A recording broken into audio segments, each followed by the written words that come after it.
So we're back with Regina Ham. She is a sports journalist. Regina, welcome back to the show. Always great to have you on.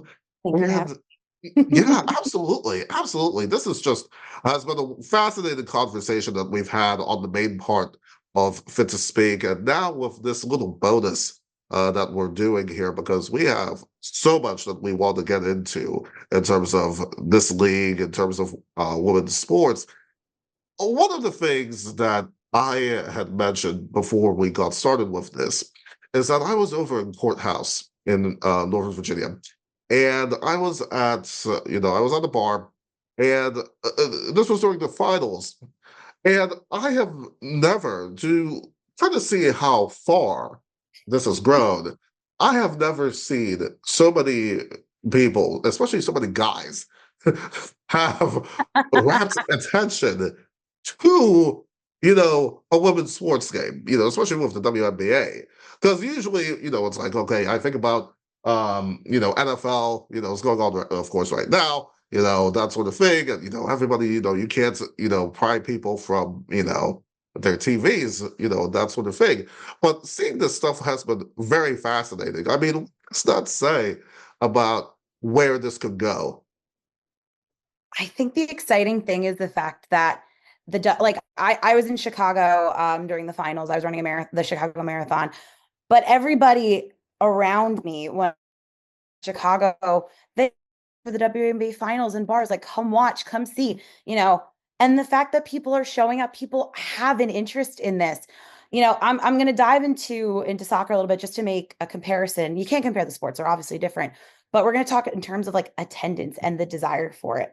The Washington Spirit, who just made the W the NWSL final, unfortunately they lost, but the fact that their average attendance during the regular season was over 11,000. I think it averaged about 11,235 people, double what they did about 7 years ago.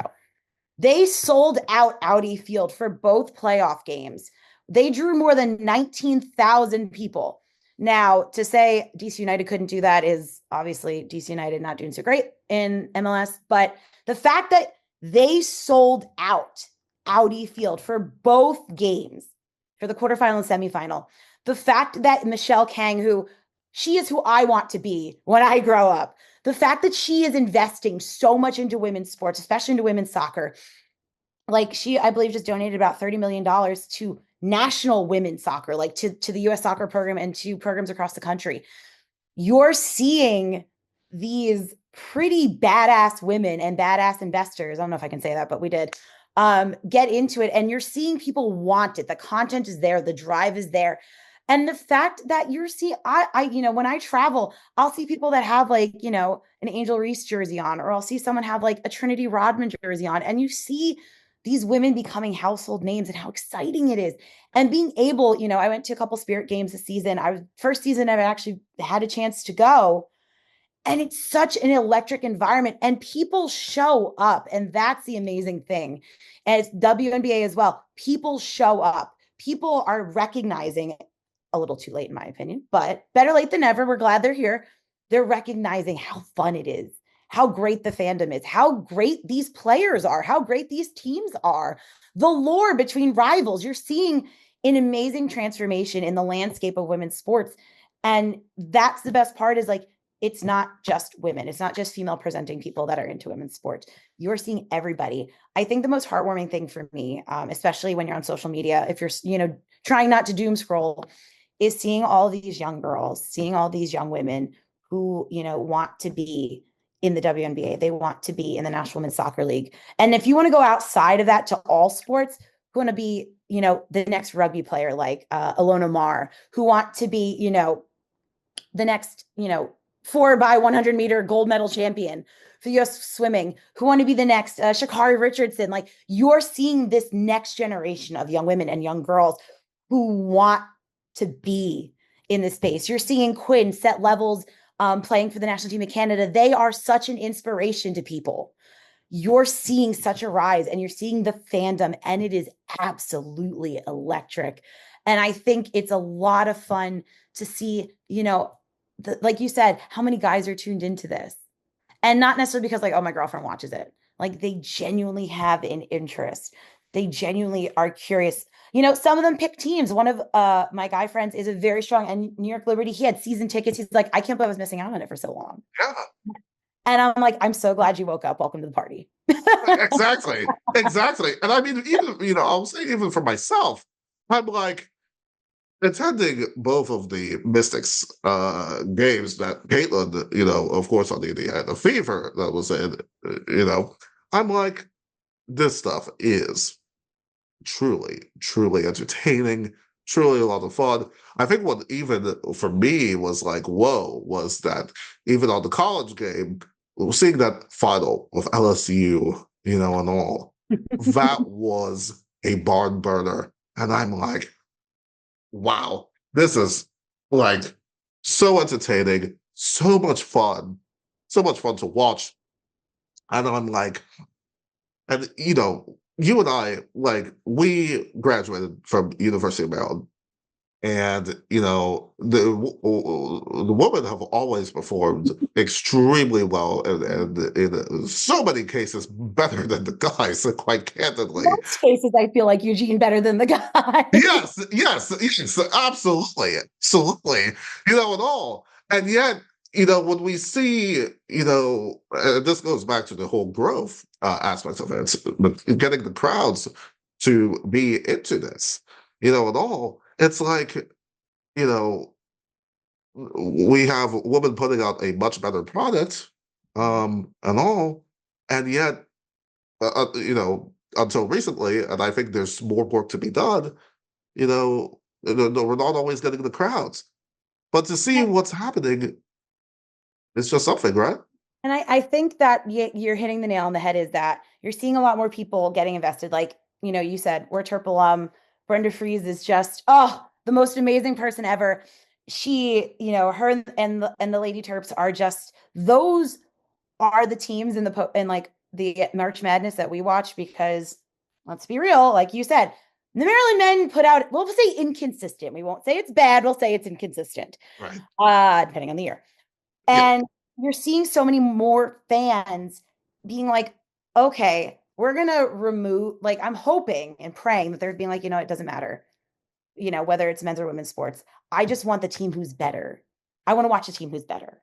And I'm Yeah. hoping that they're removing that bias in their head. Now, granted, it's hard to do that, especially when, like you said, there's still sexism, there's still racism. You get a lot of, the women's product isn't good, which people are like, that's not sexist. Oh, it's sexist to say the women's product isn't as good as the men's when they've made the Elite Eight and your men's team is out in the first round of the NCAA tournament. That's sexism, blatant simple.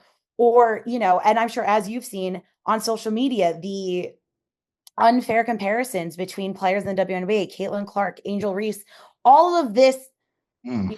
talk that is so hurtful and harmful and doesn't do anything to advance the game. All it does is read as ways to discredit the game. And I think Mhm. that that's not okay.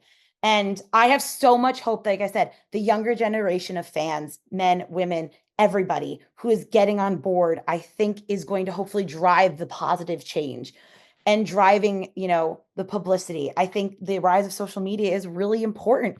You're starting to see the role that this plays with, especially with TikTok, the fact that you see the kind of engagement, especially in the WNBA. I don't know if you know, but Big Ellie, everybody loves Big Ellie in the WNBA. We love her fashion walks. We love the energy she brings to Liberty games. And you're seeing people who are like, okay, well, maybe I'm not like the biggest, fan of basketball, but they like that. And that's how you draw them in. And then they become advocates for women's basketball. I have always been, I don't like gatekeeping of sports. I think it's very stupid. I think, especially, unfortunately, you see it a lot when you're a woman who's a fan of sports teams. Like you get you're a fan of blah, blah, blah, name his first 5 words, what he said when he was 2 and what his shoe size was at age 8. And you're like, do you know that? Because I don't know that. And they discredit you. Whereas I think a lot of women's sports fans are more accepting and they're more like, hey, you like my team, come hang out. Or like, hey, you like my team. Or, you might not like my team, but we can talk about the sport. And I Mhm. think that is where my hope lies, is that you see so much more acceptance. You see a lot less gatekeeping. You see a lot less need for polarization and you see community. And I think that's the big thing is you see community. You see people realizing, thankfully waking up and realizing how fun it is, how much excitement it is, like going to a Spirit game and standing in the supporter section and cheering and chanting, and how much community. Like, I remember I was like, hey, this is my first Spirit game. I'm not really sure what to do. She's like, have you been to a DC United game? I'm like, yeah. She's like, our chants follow the same like tonal pattern, but the words are different, obviously. And she's like, I Mhm. hope you had a great time. Everybody around me was so accepting, was so, hey, it's your first game. How do you like it? Are you having fun? Have you been a soccer fan? It's so much that sense of community. And that's so fun. And it's not always. Now, granted, I will not say across the board it's totally untoxic. I'm sure there are toxic aspects to it, like any sport, like any fandom. But man, it's so much fun. And it's great to hear how social media, to hear how fans by word of mouth, by memes, by TikToks, however they're spreading the word, however they're getting it out, that is what makes it. And that is what is going to take the sport forward. Oh, absolutely. It's some kind of like, the kind of hook them and reel them in, and 1,000%. all. I mean, you've got to do it. I mean, you've got to do it. Because I have said, even in the context, I've done shows in the past about, XFL, that sort of thing, that you need to have, especially when the XFL and USFL merged, is that you need to have casual fans to grow, the league, and all. So now with the WNBA, you're bringing in, especially across these past, few years, you're bringing in a lot of casual fans, and you're doing it, as you said, via a lot of the social media, a lot of the um, other stuff that goes along with it. And I think it's fun to see, and I hope that we continue to see that, especially throughout um, not just the WNBA, but throughout all women's sports, and especially the college. I even think I go back to the college level, because in college, um, I think that I was talking with somebody in the athletic department at Maryland about ticket sales and things. And one of the things that this person said to me is that they were very excited about this season, because now with, what we're seeing in the W, it's like, oh, there's a good chance that we can see a little bit, more even, for the women's side at Maryland. So It, it's been it's fascinating. the market is growing, like, to talk economics. Casual fan is going to be somebody you want in your market. They are going to be somebody you want. They're going to spend money on merch. They're going to spend money on tickets. And the thing that also, I think, to a degree, makes women's sports a little more accessible is the cost. Yes, it should. The play is amazing. The tickets should cost what they cost. But like, you can easily take your family to a women's soccer game and spend $15 a ticket. And people are like, oh, well, that just means the game's bad. No, it's affordable. Hmm. You can go to a Maryland. I'm sure you've seen, for some of the early Maryland women's basketball games, tickets can be like $5. It doesn't mean Yes, the game is bad. It doesn't, it's going to end up being like an 85-10 blowout. Sure. right. But it's fun. And that's how you get more casual fans as well, is you're not also putting an economic barrier. Whereas a lot of men's sports, we were both just at the Maryland Marquette game.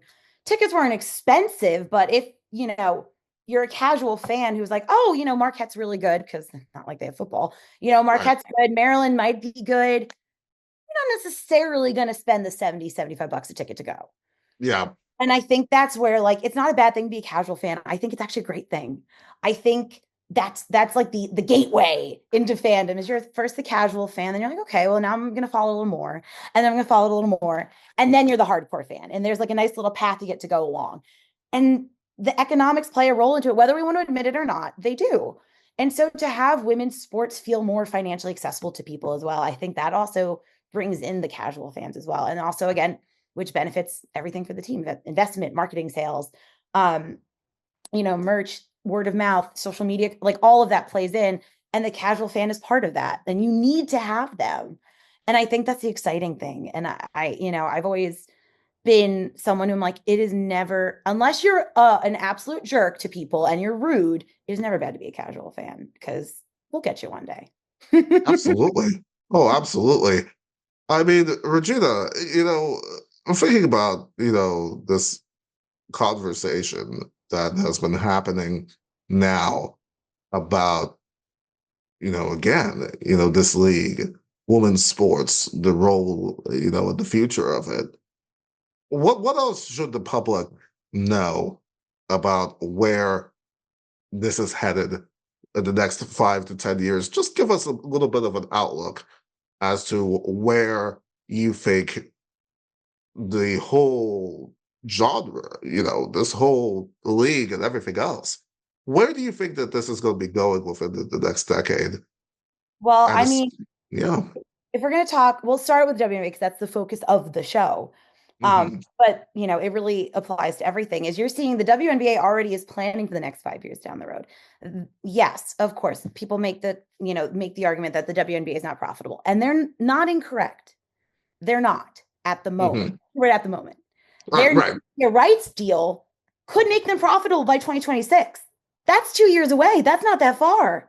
You have Hmm. 3 new expansion teams that are going to be playing. The Golden State Valkyries, I believe, start next season. You have Toronto and Portland that'll start in 2026. I would call that growth. That's long-term planning. You see the National Women's Soccer League, they're looking for expansion as well. Like you mentioned, Caitlin Clark wants to be part of an ownership group to bring it to Cincinnati. You are seeing the mechanisms in place to grow these leagues. You're seeing the interest. You're seeing the money come along. You're seeing all of this.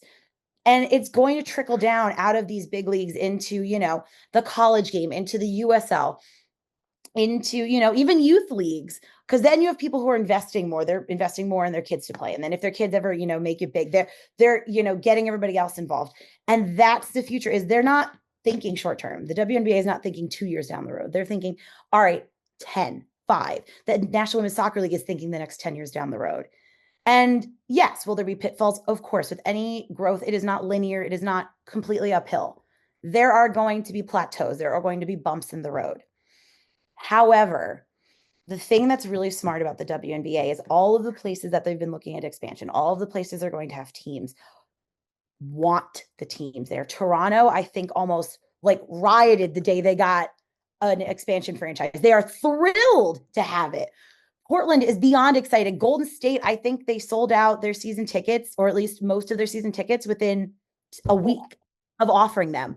The fact that there is that desire. Bay City FC, I think, played their first season in the National Women's Soccer League this year. Ticket sales were through the roof. They had some of the highest attendance. People want this. People are invested in this. And these leagues are not thinking, okay, well, let's just focus year to year. They're like, okay, how can we set ourselves up for success 5 to 10 years down the road?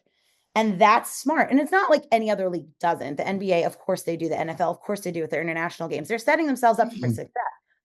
But they inherently come in a little bit with more of a fail-safe because, sure, we'll say if you're a New York Jets fan, you ain't having a great season, but you still like football. That audience is always going to be there. Football, the NFL, Major League Baseball, the NHL have been around a lot longer than the WNBA, have been around a lot longer than National Women's, these current iterations, at least, of the National Women's Soccer League and the WNBA. Hmm. But yes, because they have a pretty big head start, they have a little bit of wiggle room to be like, okay, it was a bad season. We had a bad year. We didn't earn enough revenue. Yeah. So they can have bumps. They can have plateaus. I'm not saying that, women's leagues can't.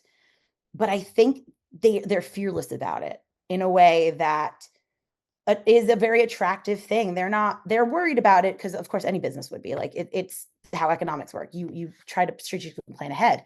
I mean, is the margin for error slimmer? A little bit. It, I think because, you don't have 32 teams, you got 14, or you have 12, you don't have as many. Yes, your margin for error is a little bit slimmer, but it's not, razor thin. It's just, a little bit thinner.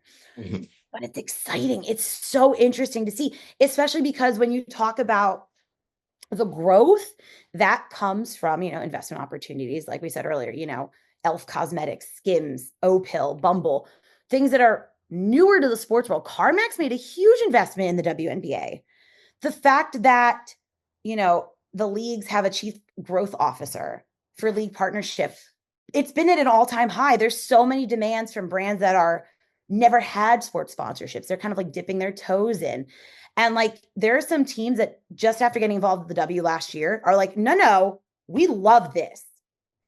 Like the WNBA and Meal, which is a hair care brand, like in a league that has 80% of the players being Black women, they have textured hair. Meal caters to that audience. And the fact that this is such a like natural fit as a partnership, that and they just up their investments. That's the big thing too, is like, yes, the margin of error is smaller, but you also have committed brands. You have absolutely like deeply ingrained brands that are now realizing, oh my gosh, this is great. Like they had Meal, I believe, had an all-star booth this year at the WNBA. There was a 3-hour line to meet some of the players that were at that booth. Ooh. 3 hours. The fact that like they get the digital banners, they have the commercials, they have all this other, content. It's so great. And to tie into the college thing a little bit, now we have name, image, and likeness now. That's allowing Yes. college athletes to build their fans and their brands that are now following them into their professional careers. I mean, And that is, that's a benefit to the leagues easily. oh, yeah. Oh, big time. And I mean, I so wish we got into, that reminded me, NIL, in the main part of the show, but definitely, what does that now look like in terms of this? Because now you can have, I mean, we already are seeing a lot of sponsorships, and all, but can we see even more of that in the I years think to come? I think so. And I think you're going to see a lot of non-traditional ones, especially because you're having these players who are coming out of the college game into the professional world with a built-in audience and a fan base. For example, Angel Reese last year, when she was at LSU, she had a deal that she had signed with Meal, the hair care company. You had, Juju Watkins with at USC, the University of Southern California, who also signed a deal with them. Those are going to their pro careers. Bumble signed 50 female college athletes in 2022 to deals with the NL in the NIL space, which is also coincidentally 50th anniversary of Title IX. The fact that Cameron Brink is a Bumble ambassador now that she's a pro when she played at Stanford. You're seeing these spaces that, especially in women's sports, these brands are carving out, and they're starting them early, and they're carving out that audience early, and they're getting that fandom and, of course, that money to invest in the professional game. You're seeing the fact that TikTok is becoming a very lucrative space to not only make money if you're an athlete, to get brand deals, to promote those brand deals, and to build your audience. And building your brand is such a big thing. And a lot of people are like, going, especially investing in the WNBA, like this isn't a moment. Like they want to be part of the movement. And they are. And it's exciting. It is very exciting indeed, Regina. And I like what you said, that this is a movement. This is not just, flash in the pan, that sort of thing. This is a real movement, and all. This is a watershed moment, certainly, in this. And I hope that this continues, because it has been, certainly, especially for myself, kind of being new to this. It's been a lot of fun. So, and this conversation has been a lot of fun, Regina. So, Regina Ham, sports journalist, thank you so much for joining me today. Thank you so much.